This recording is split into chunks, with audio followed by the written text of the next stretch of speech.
देख रहे हैं डार्क राजकुमार के साथ। तो चलिए बढ़ते हैं आज की कहानी की ओर। दोस्तों, रात के 10:30 बज रहे थे। मैं अरमान की कार को चला रहा था और मेरे 3 दोस्त पीछे बैठे थे। हम रात का खाना खाने के लिए शहर के बाहरी इलाके में एक रेस्टोरेंट में गए थे और हाईवे से घर वापस लौट रहे थे।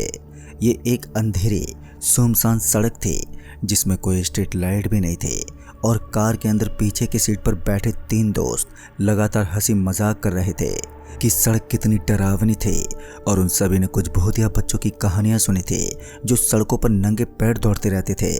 मैं उनकी कहानियों से मंत्रमुग्ध हो गया था, लेकिन मैं उनकी बातों पर विश्वास नहीं कर पाया क्योंकि मैंने पहले भी ना जाने इस तरह की कई सारी डरावनी कहानियां अपने दादाजी से सुनी थी। मगर जैसे जैसे दिन बीतते गए और उम्र बढ़ती गई, वैसे वैसे इन चीज़ों से विश्वास उठता गया। हालांकि अरमान अपनी सीट पर कांप रहा था और उन सभी की जुबान से निकले डरावने शब्दों को रोकने के लिए भीख मांग रहा था।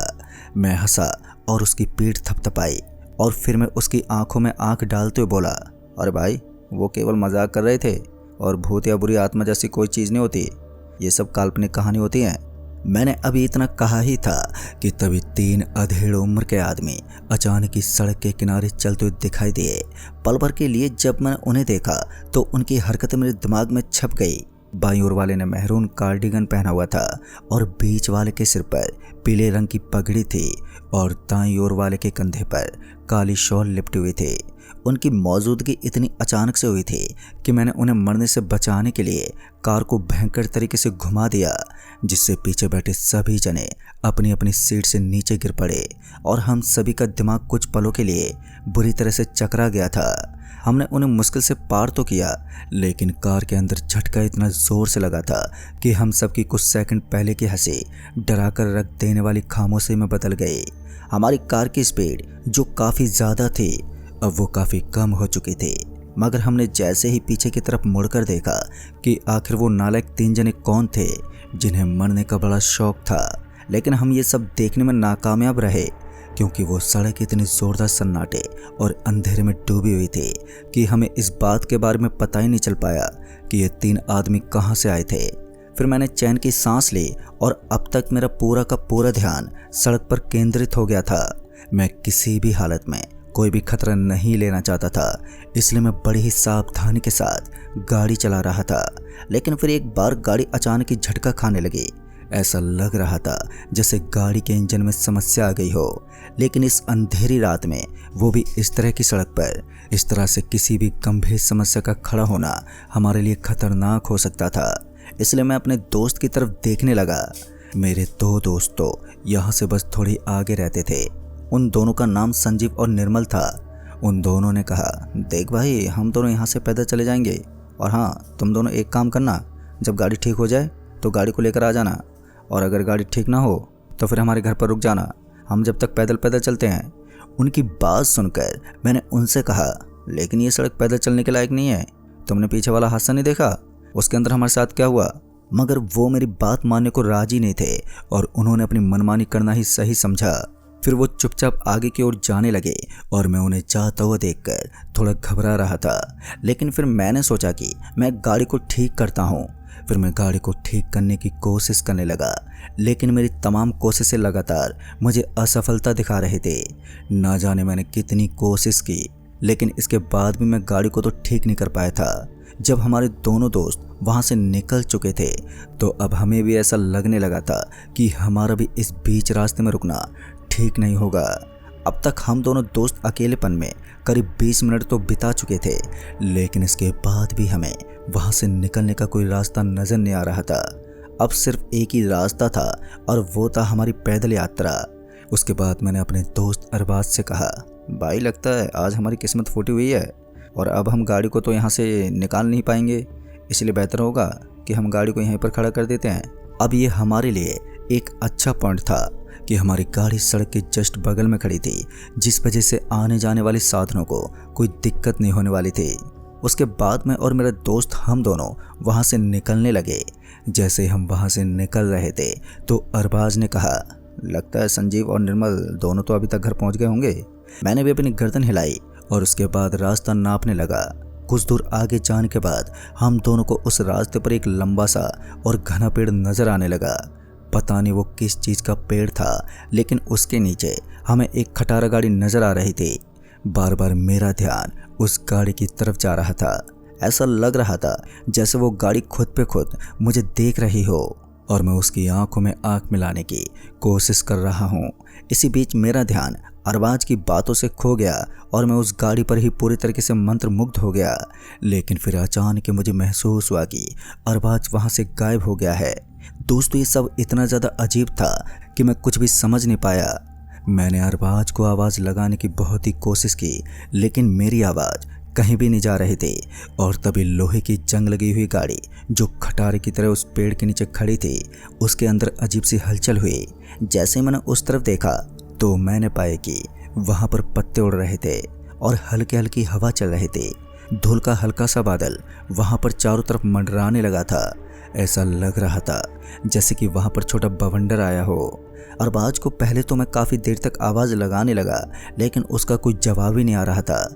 इस चीज़ ने मुझे और भी ज़्यादा हैरान करके रख दिया था, क्योंकि पल भर में ही वो बंदा कहाँ पर गायब हो गया। मैं अपना सर खुजलाते हुए इधर उधर देख रहा था, लेकिन वो मुझे अभी तक कहीं भी नज़र ही नहीं आ रहा था। तभी फिर से वहाँ पर एक अजीब सा सन्नाटा पसर गया। इस सन्नाटे के अंदर मैं अपने दिल की धड़कनों को धड़कते हुए साफ साफ सुन सकता था। और तभी धीरे धीरे मेरे पैर उस गाड़ी की तरफ बढ़ने लगे। मैं जानना चाहता था कि उस गाड़ी की तरफ से आने वाली ये हलचल किस चीज़ की वजह से हो रही थी। इतना तो साफ हो चुका था कि उस पुरानी और लोहे की जंग लगी हुई गाड़ी के अंदर किसी का मौजूद होना नामुमकिन था, लेकिन फिर भी उसके अंदर से होने वाली हरकतों ने मुझे अपनी ओर खींचना शुरू कर दिया। अब मैं ना चाहते हुए भी उस गाड़ी को करीब से देखना चाहता था। दोस्तों, उसके बाद जैसे मैं उस गाड़ी के करीब पहुंचने वाला था तो मुझे अचानक ही हंसने और खेलने की आवाज़ें आ रही थी। ये नॉर्मल आवाज़ नहीं थी, और इस आवाज़ को सुनकर मुझे ऐसा लग रहा था जैसे मेरे आसपास में कुछ बच्चे खेल रहे थे। अंधेरा होने की वजह से सब कुछ साफ साफ भी नज़र नहीं आ रहा था, और ऊपर से मेरे पास जो मोबाइल था उसकी टॉर्च की रोशनी इतनी तेज़ भी नहीं थी कि मैं दूर दूर तक देख सकूं। लेकिन उसकी रोशनी की सहायता से मैं गाड़ी के एकदम पास पहुंच गया था। तभी मुझे गाड़ी के अंदर होने वाली वो सारी बातें याद आने लगी, जिनके अंदर 3 बच्चे कपड़े खोलकर सड़क पर नाचते थे और उन्हीं की वजह से सड़क ब्लॉक कर दी गई थी। खास करके रात में उस सड़क को ब्लॉक किया जाता था, क्योंकि रात में उस रास्ते से गुजरने का मतलब था अपनी मौत को दावत देना। धीरे धीरे रास्ता तो खुलने लगा था, लेकिन उसके ऊपर से यात्री लोग बहुत ही कम गुजरते थे। उसकी एक वजह ये भी थी, वो थी डर और दहशत। खैर, अब मेरे लिए इस जगह से निकलना काफ़ी ज़्यादा ज़रूरी हो गया था। अगर मैं थोड़ी देर भी और यहाँ पर रुकता तो मेरे ऊपर खतरा और भी ज़्यादा बढ़ सकता था। कुछ देर तक तो मैं इधर उधर देखता रहा, लेकिन तभी मुझे उसी गाड़ी के अंदर फिर से हलचल होते हुए नजर आई। मैं उस खंडर गाड़ी के जस्ट सामने था, और फिर जैसे मैंने उस गाड़ी के अंदर नज़र दौड़ाई तो मैं ऊपर से लेकर नीचे तक पूरा हिल गया था। तभी मैंने देखा कि मेरा दोस्त अरबाज उस गाड़ी के एक पाइप के अंदर फंसा हुआ था। उसके जबड़े के अंदर कांच फंस गए थे और वो सारा लहूलुहान हो गया था। ये नज़ारा देखकर मेरे रोंगटे खड़े होने लगे और मेरी सांसें ऊपर नीचे हो रही थी। अरबाज को इस हालत में देखकर मैं उसे छूने वाला था कि तभी किसी ने मुझे पीछे से पकड़ लिया, और जैसे मैं पीछे मुड़ा तो मुझे वहाँ पर एक हट्टा कट्टा आदमी नज़र आ रहा था। अंधेरा होने के कारण मैं उसे देख नहीं पाया, और इसी बीच मेरे फ़ोन भी मेरे हाथ से छूटकर नीचे गिर गया। उसी वक्त उस आदमी ने फ़ोन भी उठा लिया, और अब ये एक नया ट्विस्ट आ गया था कि ये कौन था जिसने अचानक मेरे कंधे को पकड़कर मुझे पीछे की तरफ खींच लिया था। यही जानने के लिए मैं उतावला हुए जा रहा था। फिर जैसे मेरी नज़र उसके चेहरे पर पड़ी तो मेरे तो होश उड़ गए। मैंने देखा कि ये तो मेरा दोस्त अरबाज ही था। फिर गाड़ी के अंदर जिसकी लाश पड़ी हुई थी वो कौन था? मैंने अरबाज को पीछे की तरफ देखने का इशारा किया, लेकिन उसने उस तरफ देखने से मना कर दिया, और फिर वो मुझे वहाँ से सीधे रास्ते पर ले आया। मैं जानता था कि कुछ बड़ा होने वाला है, जिसकी मैंने कभी कल्पना तक नहीं की थी। एक बार के लिए जब मैंने अरबाज को ऊपर से लेकर नीचे तक देखा, लेकिन उसके अंदर मुझे कोई भी हरकत महसूस नहीं हो रही थी। ऐसा लग रहा था जैसे कि अरबाज एकदम नॉर्मल हो गया है और उसे किसी भी चीज़ का कोई डर नहीं है। लेकिन ऐसा भी तो हो सकता था कि वो अपने डर को अपने मन के अंदर दबाए हुए बैठा हो। कुछ देर तक तो हम ऐसे ही पैदल पैदल रास्ते पर चलते रहे, लेकिन उसके बाद पता नहीं अरबाज को क्या हुआ कि उसने एकदम से अपने कदमों को पटकना बंद कर दिया। तभी मैंने देखा कि अचानक अब अरबाज का शरीर लहूलुहान होने लगा है। अरबाज बिल्कुल उसी स्थिति में पहुंच गया था जिस स्थिति में मैंने उसे उस खटारा गाड़ी के अंदर देखा था, और फिर उसने मुझे पीछे की तरफ खींच लिया था। मुझे तो समझ में नहीं आ रहा था कि आखिर ये हो क्या रहा था। और फिर इसी बीच मैंने अरबाज को पकड़ने के लिए अपना हाथ उसके हाथ की तरफ बढ़ाया, लेकिन अब मैं उसको नहीं पकड़ पाया क्योंकि मेरा हाथ उसके हाथ के आर पार हो चुका था। अरबाज की स्थिति को देखकर मुझे रोना आ रहा था। मैं पूरी तरह से टूट गया था। तभी अरबाज ने कहा, देखो अगर तुम्हें अपनी जान बचानी है तो यहाँ से चले जाओ, और तुम एक गलती बिल्कुल भी मत करना जो मैंने की थी। यहाँ सड़क के किनारे 2-3 बच्चे तुम्हें नाचते हुए नजर आएंगे, गलती से भी उनसे डरना मत और उनके सामने कोई सवाल मत उठाना। अगर तुम ऐसा करोगे तो वो तुम्हें घसीट कर उस गाड़ी के अंदर पटक देंगे और तुम्हें नोच नोच कर खा जाएंगे। दोस्तों, ये सुनकर मैं और भी ज़्यादा डर गया था। पहली बार मैं अपनी ज़िंदगी में इस तरह की चीज़ों को या तो महसूस कर पा रहा था या फिर अपने सामने मौत के रूप में खड़ा हुआ देख सकता था। अरबाज तो मर चुका था, लेकिन मेरे बाकी के दोस्तों का कोई ठिकाना नहीं था। वैसे तो वो दोनों ब्राह्मण परिवार से थे और उनके गले में रुद्राक्ष की माला हुआ करती थी, जिससे उनको इतनी जल्दी नुकसान हो पाना मुमकिन नहीं था। उसके बाद मैं तुरंत ही वहाँ से सरपट भागा और भागते भागते मैं उन दोनों के घर पहुँच गया, जहाँ पर वो थोड़ी देर पहले ही पहुँच चुके थे। जैसे ही उन्होंने मुझे इस तरह डरा हुआ देखा तो इन दोनों को समझ आ चुका था कि आखिर मैं इस तरह डरा हुआ क्यों हूँ, लेकिन वो मुझे इस तरह जिंदा देखकर काफ़ी हैरानी में थे। फिर मैंने उन्हें पूरी बात बताई तो उन्होंने बताया कि उनके साथ भी इस तरह की घटना हुई थी, लेकिन वो तो उन लोगों के गले में रुद्राक्ष और हाथों में भगवान की कुछ मालाएं थी, वरना आज वो जिंदा नहीं बचते। जिस तरह से अरबाज मारा गया वैसे ही हम सभी मारे जा चुके होते। हालांकि मेरे गले में भी भगवान हनुमान जी की एक मूर्ति थी, जिस कारण मैं जिंदा बच गया। लेकिन दोस्तों, आज भी जब मैं उस दिन के बारे में सोचता हूँ तो मेरे रोंगटे खड़े हो जाते हैं।